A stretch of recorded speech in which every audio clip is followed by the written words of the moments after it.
څه د جلوس، څه د جلسې، څه د غزا شهیدان، مونږ بې هنره پښتنو سره بلا شهیدان، او په میدان ما جنګوي، ماله شابسیره کوي.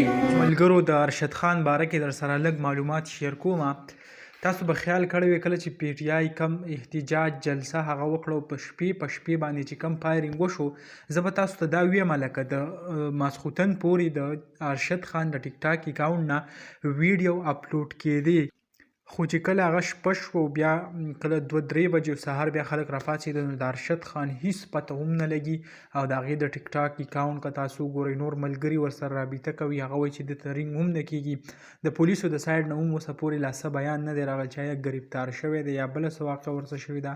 تر اوسه پورې چې کوم دی هغه لا بېدرکه دی، هغه د مړي او د ژوندي خبر د هغې پته نه لګي چې ځمکې وخوړو که اسمان.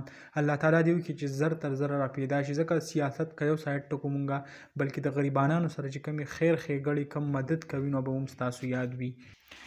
نو بس الله تعالی دې وکړي چې زر تر زر ارشد خان هغه را پیدا شي او د پښتنو کمې ښېګړې چې د غریبانانو خلکو سره کولې چې هغه جاري وساتي. که نور څه اپډیټ سره راتله به هم کوشش کوو چې تاسو سره هغه زر تر زره شریک کړو او د ارشد خان باره کې څه معلومات راځي تاسو ته به په دې چینل میلاویږي. دغه ویډیو به تاسو سره هم شریک کړئ انشاءالله. بل ویډیو کې میلاوو. الله حافظ.